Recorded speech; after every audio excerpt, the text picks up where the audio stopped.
Today I am here with Mr. Richard Gertner, who recently ran for the position of County Board Supervisor and will explain to us what it's like. So, how did you start your campaign? Well, Natasha, thank you for having me. I started my campaign by being my neighbors and friends asking me to run, and I sought out my family's advice, and they encouraged me to run. So we began with a news campaign along with a Facebook campaign. Step by step, how did you think you got to your primary? Well, the first step is to go to the county court office and get the required paperwork, fill out the application, and get the petition that has to be signed by at least 20 individuals. Then, taking those forms through the district to obtain the necessary and required signatures.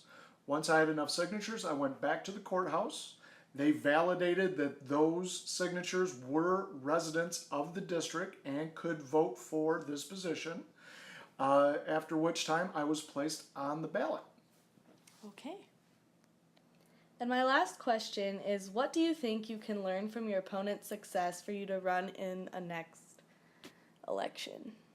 Well, Natasha, that's a great question. With defeat comes humility, and what I encourage all of my kids is every time that they fail to make sure that they learn from it. So the key learning here is signs and Facebook and public appearances, along with being on television, was not enough. My opponent did a better job reaching out individually, going door to door, and making phone calls to individuals soliciting their support, and I did not do enough of that. So if I had to do it over again, I would make sure to reach out to individual voters at their home individually and present them my platform as to why I'm running. Okay, thank you for your time. You're welcome. In order to get more information on how to run for district office, mayor, or even municipal court judge, I got in touch with Marshfield City Clerk Deb Hall. First, she told me about 2 forms needed to run for any of her positions. Number 1, the campaign registration statement, and number 2, the declaration of candidacy. After receiving these documents, a candidate must get signatures on their nomination papers. The mayor and municipal judge require 200 to 400 signatures throughout the city, and a candidate for district office only needs 20 to 40 signatures from within their district. Within a month, all the signatures must be turned in from December 1st, 5 p.m. to January 1st, 5 p.m. is all the time a candidate gets to receive their signatures. Unlike the other 2 positions, the municipal judge also needs to do extra paperwork. The judge must make a, and I quote, statement of economic interest with the Wisconsin Ethics Commission no later than 4:30 p.m. on the Friday following the deadline for filing paperwork to run for office, end quote. So, yes, they get to prep even more paperwork. Upon turning in all the paperwork, the clerk's office verifies what they need, and if everything is valid, the name gets put on the ballot. More than one name makes a primary.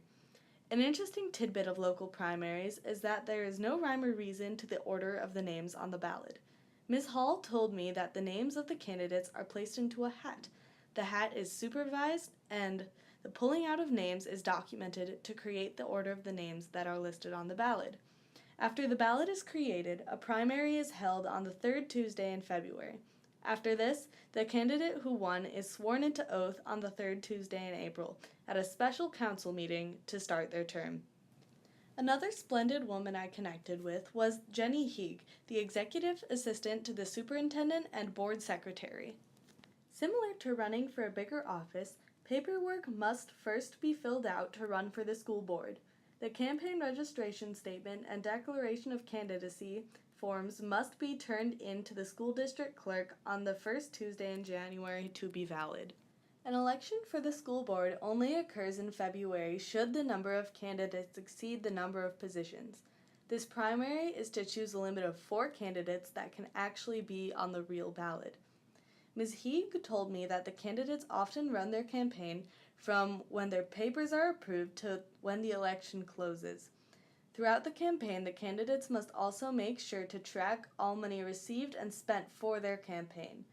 After the ballot is approved, an election takes place in April. Then, the fourth Monday in April, they will be able to take office. In one document Ms. Heeg sent me, there is an election schedule at a glance which can really sum up what events come where.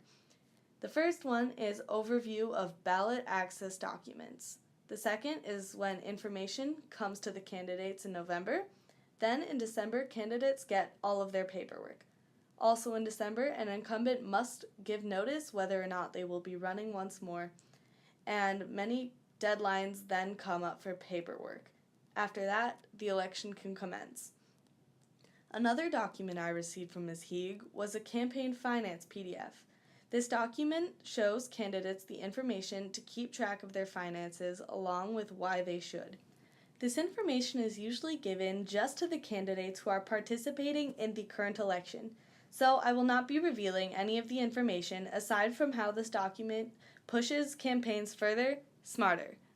One last thing that Ms. Heeg sent me was a guide for candidates.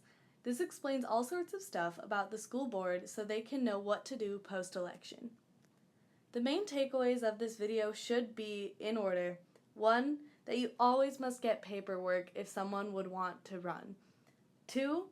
If you're running for district office, mayor, or municipal court judge, you need signatures, or if you want to be on the school board, you must monitor your funding. Number 3, you must start a campaign to get the word out that you're running and that you can get those votes, which leads to number 4, make sure you get to the primary. You need to make it to the primary if you want to win, and that's what you want to run for. So that's the main idea of running for local office. Thank you so much for listening.